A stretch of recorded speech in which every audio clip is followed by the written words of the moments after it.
ಪಶುಪಾಲಕರೇ, ಇವತ್ತು ಪಶು ಮೇವು ಯಾಕೆ ತಿನ್ನಲ್ಲ ಎಂಬ ಬಗ್ಗೆ ಒಂದಿಷ್ಟು ಕಾರಣಗಳಂತ ತಿಳಿಯೋಣ. ಅನೇಕ ಜನ ನಮ್ಮ ಹತ್ರ ಹೇಳ್ತಾರೆ, ಡಾಕ್ಟ್ರೇ ನಮ್ದನ್ನು ಮೇವೇ ತಿಂತಾ ಇಲ್ಲ, ಅದಷ್ಟೇ ಕಾಯಿಲೆ, ಅದಕ್ಕೆ ಮೇವು ತಿಂದುಬಿಟ್ರೆ ಅದು ಹುಷಾರಾಗಿಬಿಡುತ್ತೆ, ಹಾಗೆ ಒಂದು ಇಂಜೆಕ್ಷನ್ ಕೊಟ್ಬಿಡಿ ಅಂತ ಹೇಳಿದ್ದಾರೆ. ಆದರೆ ಆ ರೀತಿ ಇರಲ್ಲ. ರೈತರ ಮಟ್ಟದಲ್ಲಿ ಜಾನುವಾರು ಮೇವು ಮಿಲ್ಕು ತಿಂದರೆ ಸಾಕು, ಉಳಿದೆಲ್ಲ ಕಾಯಿಲೆ ಸರಿಯಾದ ಹಾಗೆ. ಆದರೆ ಪಶುವೈದ್ಯರ ಮಟ್ಟದಲ್ಲಿ ಮಾತ್ರ ಇದು ವಿಭಿನ್ನವಾಗಿರುತ್ತೆ. ಯಾಕಂದರೆ ಇದಕ್ಕೆ ಕಾರಣ ಪತ್ತೆ ಮಾಡಬೇಕು. ಮೂಲ ಕಾಯಿಲೆ ಏನಿದೆ ಅದನ್ನು ಪತ್ತೆ ಮಾಡದೆ ನಾವು ಯಾವುದೇ ಒಂದು ಮದ್ದನ್ನು ಕೊಡಲಿಕ್ಕಾಗಲ್ಲ, ಮತ್ತು ಹಸು ಮೇವು ತಿನ್ನುವ ಹಾಗೆ ಮಾಡಲಿಕ್ಕೆ ಸಾಧ್ಯ ಇಲ್ಲ. ಹಾಗಿದ್ದರೆ ಪಶುಗಳು ಏಕೆ ಮೇವು ತಿನ್ನುವುದನ್ನು ಕಡಿಮೆ ಮಾಡ್ತವೆ ಅಥವಾ ನಿಲ್ಲಿಸ್ಬಿಡ್ತವೆ ಎಂಬ ಬಗ್ಗೆ ಒಂದಷ್ಟು ನಾವು ತಿಳ್ಕೊಳ್ಳೋಣ. ಮೊದಲನೇದಾಗಿ, ಈ ಹಸುಗಳು ಬಹು ಉದರದ ಜೀವಿಗಳು.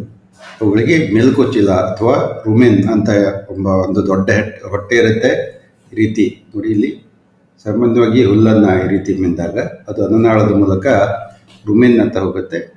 ಅದಾದಮೇಲೆ ಅಲ್ಲೇ ಸ್ವಲ್ಪ ಹೊತ್ತಿದ್ದು ಸಂಜೆ ಮಿಲ್ಕಾಡಬೇಕಾದ್ರೆ ಈ ರೀತಿ ಇರುತ್ತೆ. ಅಂದರೆ ಎರಡನೇ ಉದರ ಜಾಲಜಠರ ಅಥವಾ ರೆಟಿಕ್ಯುಲಮ್, ಇದೊಂಥರ ಫಿಲ್ಟರ್ ರೀತಿಯ ಹೊಟ್ಟೆ. ಸೊ ಇದಕ್ಕೆಲ್ಲ ಈಗ ಮೂರನೇ ಹೊಟ್ಟೆ ಬಹುಪದರ ಅಂತಂದರೆ ಬಹುಪದರ ಉದರ ಅಂತ ಹೇಳ್ತಾರೆ. ಒಮೆಸಮ್ ಎಂಬ ನೀರು ಹೀರಿಕೊಳ್ಳುವಂತಹ ಒಂದು ಹೊಟ್ಟೆ, ಒಮೆಸಮ್. ಇದು ನಮ್ಮ ಜಠರದಂಥದ್ದು. ಇದಕ್ಕೆ ಈ ರೀತಿ ಇರುತ್ತೆ ನೋಡಿ, ಇಲ್ಲಿ ಯೂಸೋಫೆಗಸ್ ಅನ್ನೋದು ಇದರಿಂದ ಅನ್ನನಾಳದಿಂದ ಸಂಪೂರ್ಣವಾಗಿ ಈ ರುಮೆನ್ ಎಂಬ ಜಾಗದಲ್ಲಿ ಹೋಗುತ್ತೆ. ಇದಾದಮೇಲೆ ಒಮೆಸಮ್ ಎಂಟ್ರಿ ಆಗುತ್ತೆ. ದೆನ್ ಅಬೊಮೆಸಮ್ಮಿಂದ ಹೋಗಿ ಒಳಗಡೆ ಇಂಟೆಸ್ಟೈನ್ ಅಥವಾ ಕರುಳಿಗೆ ಹೋಗುವ ಒಂದು ಪ್ರಭೇದ ಇದೆ. ಇದಾದಮೇಲೆ ಆಕಳು, ಕುರಿ ಮತ್ತು ಆಡುಗಳಂಥ ಮೆಲ್ಕಾಡಿಸುವ ಪ್ರಾಣಿಗಳ ಜೀರ್ಣಾಂಗ ವ್ಯೂಹ, ಇದನ್ನು ಸಣ್ಣ ಕರಳು ಈ ಬದಿಗೆ ಅಂದರೆ ಇದು ಅನ್ನನಾಳ. ಇಲ್ಲಿಂದ ಬರುವಂತಹ ಎಲ್ಲ ಮೇವು ಏನಾಗುತ್ತೆ ಅಂತಂದರೆ ಈ ರುಮೆನ್ ಎಂಬ ದೊಡ್ಡ ಚೀಲದಲ್ಲಿರುತ್ತೆ. ಅದಾದಮೇಲೆ ಅದು ರೆಟಿಕ್ಯುಲಮ್ಗೆ ಇಲ್ಲಿಂದ ಬಂದುಬಿಟ್ಟು ನಂತರ ಅಬೊಮೆಸಮ್ಗೆ, ರುಮೆನ್, ರೆಟಿಕ್ಯುಲಮ್, ಒಮೆಸಮ್ ಆ್ಯಂಡ್ ಅಬೊಮೆಸಮ್ಗೆ ಹೋಗಿ ಸಣ್ಣ ಕರುಳಲ್ಲಿ ಹೋಗಿ ಜೀರ್ಣ ಆಗುವ ಒಂದು ಪ್ರಕ್ರಿಯೆ ಇದಕ್ಕೆ ಇರುತ್ತೆ. ಹಾಗಿದ್ದ ಹೊರಗಡೆಯಿಂದ ನಾವು ನೋಡಿದಾಗ ಈ ಒಮೆಸಮ್ ಈ ರೀತಿ ಕಾಣುತ್ತೆ, ರೆಟಿಕ್ಯುಲಮ್ ಈ ರೀತಿ, ಅಬೊಮೆಸಮ್ ಮತ್ತು ಮೆಲ್ಕೊಚ್ಯುಲ. ಒಂದಿಷ್ಟು ಅತ್ಯಂತ ಪ್ರಾಥಮಿಕ ಮಾಹಿತಿಗಳು. ಸಾಮಾನ್ಯವಾಗಿ ಮೊದಲನೆಯ ದಿನ ಸಾಮಾನ್ಯವಾಗಿ ಅನಿಲ ಶೇಖರಣೆ ಇರುತ್ತೆ. ಇದು ಅದಾದಮೇಲೆ ರೆಟಿಕ್ಯುಲಮ್ಮಲ್ಲಿ ಮತ್ತು ಏಟ್ರಿಯಮ್ ರುಮಿನಿಸ್ ಈ ಎಂಬ ಭಾಗದಲ್ಲಿ ಆಹಾರ ತುಂಬಿರುತ್ತೆ. ಜಾಸ್ತಿ ಜೀರ್ಣವಾಗದಂತಹ ಆಹಾರ ಇಲ್ಲಿರುತ್ತವೆ. ಇವೆಲ್ಲ ಆಹಾರ ಶೇಖರಣೆ ಈ ರೀತಿ ಇರುತ್ತೆ. ಈಗ ಹುಲ್ಲು, ಹಿಂಡಿಯಂತಹ ವಸ್ತುಗಳನ್ನು ತಿಂದು ಮೇಲ್ಕಾಡಿಸಿ ಅವುಗಳನ್ನು ಹಾಲೆಂಬ ಅಮೃತವಾಗಿ ಪರಿವರ್ತಿಸುವ ಅದ್ಭುತ ಜೀರ್ಣಾಂಗ ವ್ಯವಸ್ಥೆ ಹಸುವಿಗಿರುತ್ತೆ. ಮನುಷ್ಯರ ಆಹಾರ ವ್ಯವಸ್ಥೆಯಲ್ಲಿ ಏನೇನಕ್ಕೂ ಕೆಲಸಕ್ಕೆ ಬಾರದಂತಹ ಜೋಳದ ಸಿಪ್ಪೆ, ಭತ್ತದ ಕಟಾವು ಆದ ನಂತರ ಸಿಗುವಂತಹ ಒಣ ಹುಲ್ಲು, ಅಡಿಕೆ ಹಾಳೆ, ಅಕ್ಕಿ ಹೊಟ್ಟು, ಶೇಂಗಾ ಇತ್ಯಾದಿ ಅನೇಕ ಅನಾವಶ್ಯಕ ವಸ್ತುಗಳನ್ನು, ಅಂದರೆ ಮನುಷ್ಯನಿಗೆ ಉಪಯೋಗಕಾರಿ ಅಲ್ಲದ ವಸ್ತುಗಳನ್ನು ಬಳಸಿಕೊಂಡು ಅವು ಹಾಲನ್ನು ಉತ್ಪನ್ನ ಮಾಡ್ತವೆ. ಅದಕ್ಕಾಗಿ ಅದನ್ನು ಗೋಮಾತೆ ಅಂತ ಕರೀತಾರೆ. ಈಗ ಇಲ್ಲಿ ಸಹಿತ ನಾವು ಹಿಂಬದಿಯಿಂದ ನೋಡಿದಾಗ ಏನಾಗುತ್ತೆ ಅಂತಂದರೆ ಎಡಭಾಗದಲ್ಲಿ ಅಬೊಮೆಸಮ್, ಬಲಭಾಗದಲ್ಲಿ ಎಡಭಾಗದಲ್ಲಿ ಮೆಲ್ಕೊಚ್ಯುಲ ಮತ್ತು ಒಮೆಸಮ್. ಇದೊಂದು ದೊಡ್ಡ ಬ್ರಹ್ಮಾಂಡ ಭಾಂಡ. ಇದರ ಸಾಮರ್ಥ್ಯ ಸುಮಾರು 150 ಲೀಟರ್. ಅಂದರೆ ನಮ್ಮ ಹೊಟ್ಟೆ 1.5 ಲೀಟರ್ ಇರುತ್ತೆ ಅಂದರೆ ಅದರ 100 ಪಟ್ಟು ಜಾಸ್ತಿ ಇರುತ್ತೆ. ದೇಹದ ಎಡಭಾಗವನ್ನು ಬಹುಮಟ್ಟಿಗೆ ಆಕ್ರಮಿಸಿದ ಒಳಪೈ ಟರ್ಕಿ ಟಾವಲ್ ಅಂತ ಇರುತ್ತೆ. ಇದರಲ್ಲಿ ಕೋಟ್ಯಾಂತರ ಸೂಕ್ಷ್ಮಾಣು ಜೀವಿಗಳು ಇರ್ತವೆ.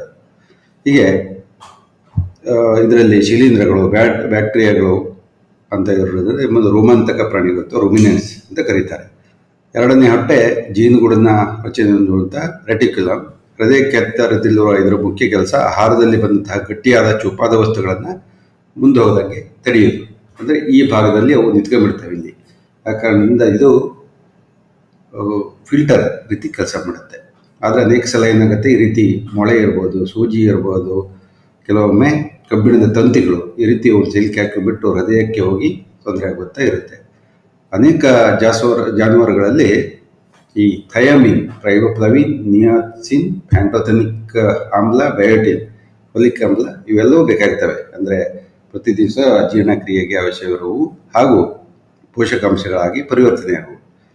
ಈ ಒಮೆಸಮ್ ಏನಿದೆ, ಈ ಇಲ್ಲಿಂದ ರೆಟಿಕ್ಯುಲಮಿಂದ ಬಂದಂತಹ ವಸ್ತುಗಳನ್ನು ಚೆನ್ನಾಗಿ ನುರಿಯುತ್ತೆ. ಇದನ್ನು ಅಕ್ಕಿ ಗಿರಣಿಯ ಹಲ್ಲರಿಗೆ ನಾವು ಹೋಲಿಸ್ಬೋದು. ಇದಾದಮೇಲೆ ಗ್ಲ್ಯಾಂಡ್ಯುಲಾರ್ ಸ್ಟಮಕ್, ನಾಲ್ಕನೆಯ ಹೊಟ್ಟೆಯಾದ ಅಬೋಮೆಸಮ್ ಮಾನವನ ಹೊಟ್ಟೆಯನ್ನು ಹೋಲುತ್ತೆ. ತಿಂದ ಆಹಾರವು ಇಲ್ಲಿ ಇನ್ನಷ್ಟು ಸಣ್ಣ ಸಣ್ಣ ಕಣಗಳಾಗಿ ಪರಿವರ್ತನೆ ಆಗುತ್ತೆ. ಹೀಗೆ 80% ಭಾಗವನ್ನು ರೂಮೆನ್ ಮತ್ತು 4.5 ಭಾಗವನ್ನು ರೆಟಿಕ್ಯುಲಮ್, 6ರಿಂದ 7 ಭಾಗ ಒಮೆಸಮ್ ಹಾಗೂ 7ರಿಂದ 8 ಭಾಗ ಅಬೋಮೆಸಮ್ಗಳು ಆವರಿಸಿದವೆ. ಸಾಮಾನ್ಯವಾಗಿ ಗೋವು ನುಂಗಿದ ಆಹಾರವು ವಿರಾಮದಲ್ಲಿ ಮೆಲುಕಾಡಿಸುವಾಗ ಈ ಗ್ರೈಂಡರಲ್ಲಿ ರುಬ್ಬದಂತೆ ಬಾಯಿಯಲ್ಲಿ ಸವಿಸುವ ಜೊಲ್ಲು ರಸದ ಜೊತೆಗೆ ಮಿಶ್ರಗೊಳ್ಳುವ ಮೂಲಕ ಜೀರ್ಣಕ್ರಿಯೆ ಆರಂಭವಾಗುತ್ತೆ. ಒಂದು ದಿನದಲ್ಲಿ 8 ಗಂಟೆಗಳ ಕಾಲ ಮೆಲುಕು ಹಾಕುವುದರಲ್ಲಿಯೇ ನಮ್ಮ ಪಶುಗಳು ವ್ಯಸ್ತವಾಗಿರ್ತವೆ. ಆಹಾರ ಸರಿಯಾಗಿರಬೇಕಾದ್ರೆ ಇದು ಅಗತ್ಯ ಸಹಿತ. ಗೋವಿನಲ್ಲಿ ದಿನಕ್ಕೆ 150ರಿಂದ 180 ಲೀಟರ್ ಅಂದರೆ 4ರಿಂದ 5 ದೊಡ್ಡ ಬಕೆಟ್ ತುಂಬ ಅಂದರೆ ನಾವು ಜೊಲ್ಲು ಉತ್ಪನ್ನ ಆಗುತ್ತೆ. ಅಂದರೆ ಇಷ್ಟು ಜೊಲ್ಲು ಬೇಕಾಗುತ್ತೆ, ಅದು ಬಫರಿಂಗ್ ಏಜೆಂಟ್ ಅಂತ. ಹಾಗಿದ್ರೆ ಈಗ ಮುಖ್ಯವಾದ ವಿಷಯಕ್ಕೆ ಬರೋಣ. ಪಶುಗಳಿಗೆ ಬರುವ ಸಹಸ್ರಾರು ಕಾಯಿಲೆಗಳಲ್ಲಿ ಯಾವುದು ಕಾಯಿಲೆ ಬಂದರೆ ಸಹಿತ ಹಸು ಆಹಾರವನ್ನು ಸೇವಿಸುವುದನ್ನು ನಿಲ್ಲಿಸಿಬಿಡುತ್ತೆ.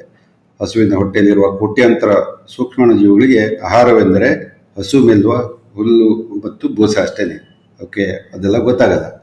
ಕೋಟ್ಯಾಂತರ ಸೂಕ್ಷ್ಮ ಜೀವಿಗಳು ಕಸದಿಂದ ಅವುಗಳ ಜೀವನ ಸಾಗಿಸ್ತಾ ಹಸುವಿಗೆ ಅಗತ್ಯವಿರುವ ವಿವಿಧ ಪೌಷ್ಟಿಕಾಂಶಗಳನ್ನು ಏನು ಮಾಡ್ತವೆ, ಉತ್ಪಾದನೆ ಮಾಡ್ತವೆ. ಹಾಗೆಯೇ ಇವುಗಳ ಹಸುವಿನ ಉದರದಲ್ಲಿ ಕೋಟ್ಯಾಂತರ ಬ್ಯಾಕ್ಟೀರಿಯಾಗಳಿರ್ತವೆ.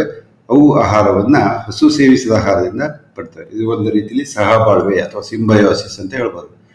ದೊಡ್ಡ ದೊಡ್ಡ ಹುಲ್ಲಿನ ತುಂಡುಗಳನ್ನೆಲ್ಲ ಈ ಕತ್ತರಿಸಿ ಲಾಲಾರಸ ಪೂರೈಸಿ ವಿವಿಧ ಕಿಣ್ವಗಳನ್ನು ಒದಗಿಸಿ ಸೂಕ್ಷ್ಮಾಣುಗಳಿಗೆ ನೀಡಿದ್ರೆ ಅವು ಏನು ಮಾಡ್ತಾರೆ, ಅವಶ್ಯಕ ವಸ್ತುಗಳಾಗಿ ಪರಿವರ್ತಿಸಿ ತಮ್ಮ ಜೀವನ ಕಟ್ಟಿಕೊಳ್ತವೆ. ಈ ವ್ಯವಸ್ಥೆಯಲ್ಲಿ ಇದಕ್ಕಿದ್ದ ಹಾಗೆ ಏರುಪೇರಾದರೆ ಹಸು ಆಹಾರವನ್ನು ಬಿಡುತ್ತೆ. ಇದು ಈಗ ಜ್ವರ ಇರ್ಬೋದು ಅಥವಾ ಯಾವುದೇ ಒಂದು ವಿಷಬಾಧೆ ಇರ್ಬೋದು ಇತ್ಯಾದಿ ಏನಿದ್ದಾಗ ಸಹಿತ ಹಸು ಮೊದಲು ಬಿಡ್ತಾ ಇರೋದು ಮೇವು. ತುಂಬ ಜ್ವರ ಇದ್ದಾಗ ಇದನ್ನು ಅನೋರೆಕ್ಸಿಯಾ ಅಂತ ಆಂಗ್ಲ ಭಾಷೆಯಲ್ಲಿ ಕರೀತಾರೆ. ಇದೊಂದು ರೋಗ ಅಲ್ಲ, ಆದರೆ ರೋಗದ ಒಂದು ಲಕ್ಷಣ. ರೈತರಿಗೆ ಇದು ಸುಲಭದಲ್ಲಿ ಗೊತ್ತಾಗುವ ಒಂದು ರೋಗ ಲಕ್ಷಣ ಮೊದಲಿಗೆ ಗೊತ್ತಾಗೋದು. ಪಶುವಿನ ಶರೀರ ತಾಪಮಾನ, ಬ್ಯಾಕ್ಟೀರಿಯಾ, ವೈರಾಣು ಮತ್ತಿತರ ಕಾಯಿಲೆಗಳಿಂದ ಜಾಸ್ತಿ ಆದಾಗ ಮೇವು ತಿಂದೇ ಇರ್ಬೋದು. ಶರೀರದಲ್ಲಿನ ಅನೇಕ ಕಿಣ್ವಗಳಿರ್ತವೆ. ಲಾಲಾರಸದ ಉತ್ಪಾದನೆ ಕಡಿಮೆ ಆಗ್ಬೋದು, ನೀರಿನ ಸೇವತೆ ಇತ್ಯಾದೆಲ್ಲ ಕಡಿಮೆ ಆದಾಗ ಈ ರೀತಿಯ ಮೇವು ತಿನ್ನದಿರುವಿಕೆ ಆಗ್ಬೋದು. ಇದು ಏನಾಗುತ್ತೆ, ಮೆದುಳಿನ ಕೇಂದ್ರ, ಹಸಿವು ಕೇಂದ್ರ ಇರುತ್ತೆ ಮೆದುಳಿನಲ್ಲಿ. ಅದೇನಾಗುತ್ತೆ ಅಂತಂದರೆ ವ್ಯತಿರಿಕ್ತ ಪರಿಣಾಮ ಬೀರಿ ಪಶು ಮೇವು ತಿನ್ನೋದನ್ನು ನಿಲ್ಲಿಸುತ್ತೆ. ಇದಲ್ಲದೆ ಜಾಸ್ತಿ ಅನ್ನ ಇತ್ಯಾದಿ ಶರ್ಕರೆ ಪಿಷ್ಟ ಹೊಂದಿದಂತಹ ಸಾಮಗ್ರಿಗಳನ್ನು ಕೊಟ್ಟಾಗ ಸಹಿತ ಮೇವು ತಿನ್ನುವುದನ್ನು ಬಿಡ್ಬೋದು. ಅದರಿಂದ ಎಸಿಡಿಟಿ ಆಗುತ್ತೆ ಅಲ್ವಾ. ಆಮ್ಲತೆ ಜಾಸ್ತಿ ಆಗೋದು, ಕ್ಷಾರತೆ ಜಾಸ್ತಿ ಆಗೋದು, ವಿಷಕಾರಿ ಗಿಡಗಳು, ಬಸರಿ ಗಿಡ ಮತ್ತು ಇನ್ನು ಅನೇಕ ರೀತಿಯ ಗಿಡಗಳನ್ನು ತಿಂದಾಗ ಮೇವು ತಿನ್ನುವುದನ್ನು ನಾವು ಬಿಡ್ತವೆ. ಹಾಗಿದ್ದರೆ ರೈತರು ಪ್ರಥಮ ಚಿಕಿತ್ಸೆಯನ್ನು ಏನು ಮಾಡಬೇಕು ಅಂತ. ಮೇವು ಬಿಡುವುದಕ್ಕೆ ಅನೇಕ ಕಾರಣಗಳಿದ್ದು ಪ್ರಾಥಮಿಕ ಕಾರಣ ಪತ್ತೆ ಮಾಡದೆ ಅದನ್ನು ಚಿಕಿತ್ಸೆ ಮಾಡಿದ್ರೆ ಅದು ಸರಿಯಾಗಲ್ಲ. ಆ ಕಾರಣದಿಂದ ಪಶುವೈದ್ಯರು ಪ್ರಾಥಮಿಕ ಕಾರಣವನ್ನು ಪತ್ತೆ ಮಾಡಿಬಿಟ್ಟು ಅದನ್ನು ಸರಿಯಾಗಿ ಚಿಕಿತ್ಸೆಯನ್ನು ಮಾಡ್ತಾರೆ. ಈ ಪಶು ಮೇವು ಬಿಟ್ಟಾಗ ಏನು ಗಾಬರಿ ಆಗಬಾರದು. 1 ಅಥವಾ 2 3 ದಿವಸಕ್ಕೆ ಏನೂ ಆಗಲ್ಲ. ಹಾಗೆಯೇ 1-2 ದಿನ ಮೇವು ಬಿಟ್ಟು ಸಹಿತ ಅವುಗಳ ಜೀವಕ್ಕೆ ಏನೇನೂ ಅಪಾಯ ಆಗಲ್ಲ. ಆದರೂ ಸಹಿತ ರೈತರು ಏನು ಮಾಡ್ತಾರೆ, ಮನೆಯಲ್ಲಿಯೇ ಕೆಲವು ಮದ್ದುಗಳನ್ನು ಮಾಡ್ಬೋದು. ಅವುಗಳಿಗೆ ಮೇವು ತಿನ್ನಲ್ಲ ಅಂತೇಳಿ ಗಂಜಿ ಕೊಡಬಾರ್ದು, ಬೆಲ್ಲ ಕೊಡಬಾರ್ದು, ಅಕ್ಕಿ ಪಾಯಸ ಕೊಡಬಾರ್ದು, ಗಂಜಿ ಕೊಡಬಾರ್ದು, ಏನು ಕೊಡಬಾರ್ದು. ಮೇವು ಮತ್ತು ಹಸಿವು ಇದನ್ನು ಮಾತ್ರ ಕೊಡಬೇಕು. ಹಾಗೆಯೇ ಮನೆಯಲ್ಲಿ ಅನೇಕ ರೀತಿಯ ಮನೆಮದ್ದುಗಳನ್ನು ಇಲ್ಲಿ ಮಾಡಬಹುದು. ಈ ಮೊದಲನೇದಾಗಿ ಬೆಳ್ಳುಳ್ಳಿ 20 ಗ್ರಾಮ್ ಮನೆಯಲ್ಲಿ ಇರ್ತಾವಲ್ಲ ಇವೆಲ್ಲ. ಬೆಳ್ಳುಳ್ಳಿ 20 ಗ್ರಾಮ್, ಈರುಳ್ಳಿ 2 ಗಡ್ಡೆಗಳು, ಶುಂಠಿ 150 ಗ್ರಾಮ್, ಅರಿಶಿಣ 50 ಗ್ರಾಮ್, ಕಾಳು ಮೆಣಸು 50 ಗ್ರಾಮ್, 1 ಚಿಟಿಕೆ ಇಂಗು, ಇವೆಲ್ಲವನ್ನ ಸಣ್ಣಗೆ ಪುಡಿ ಮಾಡಿ ಬೆಲ್ಲದಲ್ಲಿ ಮಿಶ್ರಣ ಮಾಡಿ ತಿನ್ನಿಸಬೇಕು. ಯಾವುದೇ ಕಾರಣದಿಂದ ಕುಡಿಸಬಾರ್ದು. ಯಾಕಂದರೆ ನಿಮಗೆ ಗೊತ್ತಿರಲ್ಲ ಕುಡಿಸೋದು ಹೇಗೆ ಅಂತೇಳಿ.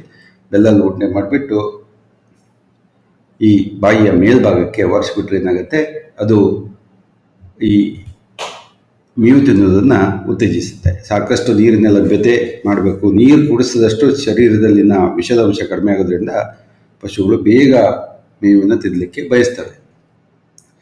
ಇದಾದಮೇಲೆ ಕುರಿಯ ಮೆಲುಕು ಚೀಲದಲ್ಲಿನ ಮೆಲುಕನ್ನು ತಂದು ಅದನ್ನು ನಿಧಾನವಾಗಿ ಪಶುಗಳಿಗೆ ತಿನ್ನಿಸಬೇಕು.